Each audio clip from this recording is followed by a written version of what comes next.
Assalamualaikum Ustadz, saya anak muda yang terkadang pernah melakukan maksiat kepada Allah. Yang tua juga begitu. Lalu bertobat lagi, maksiat lagi, berbuat lagi. Bagaimana caranya Ustadz agar tobat yang ana lakukan menjadi tobatan yang nasuha? Mohon bimbingannya.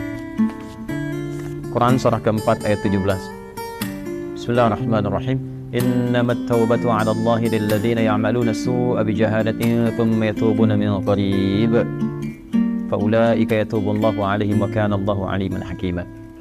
Kalau tobat mau benar itu, pertama ketika menyadari ada perbuatan salah, seketika bertobat. Saya ulang ya. Ketika menyadari ada perbuatan salah, seketika apa?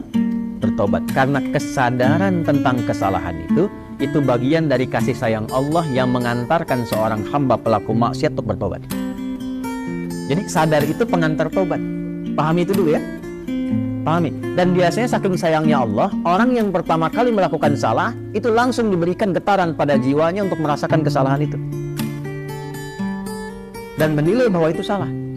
Nah, itu pengantar tobat. Kalau sedang ada itu cepat ambil, karena tandanya Allah masih sayang. Yang bahaya itu kalau melakukan salah nggak ada tanda itu bahaya. Tapi berdasar perjalanan waktu, kasih Allah itu masih ada. Keadilan Allah menjadikan sebelum dia wafat, ya sebelum nyawanya sampai di kerongkongan, akan ada selalu hidayah Allah itu sampai. Itu pertanda kedua. Di pertama dalam diri kita, kedua dari luar. Tiba-tiba dengar ceramah misalnya tentang taubat, kok bisa Anda dengar itu? Nah, itu pertanda kedua. Kalau mendengar yang demikian, cepat ambil. Ya, itu rumusnya Quran surah 29 ayat ke-68. Walladzina jahadu fina lanahdiyannahum subulana. Orang yang cepat mengambil petunjuk dari kami, cepat dia ambil, kami bimbing dia menuju jalan-jalan kebaikan kami. Itu ya. Demi Allah saya katakan, sepanjang berbuat salah apapun, itu selalu ada getaran yang menyimpulkan itu salah. Ya, bahkan ada pencegahan dulu. Gak percaya begini ya, gak percaya. Keluar dari sini pulang, nanti coba aja deh, pakai sendal orang lain. Tapi jangan diteruskan, coba aja. Ya, jangan dipotong video saya. Cuma coba, jangan diteruskan. Itu begitu akan dipakai, pasti hati kecil mengatakan itu bukan punya kamu. Itu pencegahan namanya. Begitu dipakai, dipaksakan pakai, nanti di pertengahan ada rasa lagi, kamu salah. Nah, itulah pengantar taubat. Ikuti, kalau diikuti istighfar, astagfirullah, balik lagi, dikembalikan pakai pada yang kita miliki. Itulah taubat.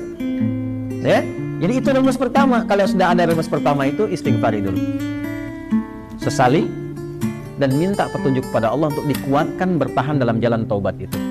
Tinggal nanti kadar maksiatnya, apakah dia ringan, tengah-tengah, atau kadar maksiat berat. Kadar maksiat berat itu yang sudah jadi kebiasaan.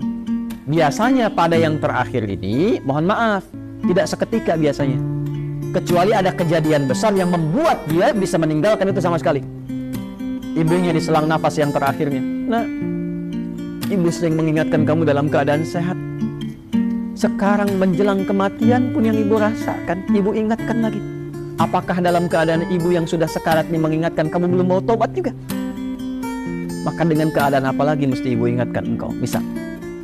Atau ibunya sudah meninggal, mengeluarkan wasiat, tulisan. Ya, diantaranya menasihati anaknya yang tidak pernah mau dengar untuk mendengar. Biasanya itu lebih kuat. Makanya disebut wasiat, pesan yang kuat, yang terasa lebih kuat dibandingkan dengan saat masih dalam keadaan sehat. Karena itu disebut dengan apa? Wasiat. Ya, wasiat itu bukan sekedar tentang harta. Ada wasiat terkait dengan kebaikan-kebaikan ibadah. Contoh Quran surah ke-2 ayat berapa? 133. Wasiat Nabi ya siapa? Yakub alaihi salam kepada anak-anaknya. Ya. Saya teruskan. Maka teman-teman sekalian, Bapak dan Ibu sekalian, kembali kepada pertanyaan yang telah disampaikan ini. Kalau Anda kebiasaannya yang berat, misal sudah tobat, dilakukan lagi. Tapi biasanya kalau sudah tobat kadarnya lebih ringan. Maka rumusnya apa? Tobat lagi.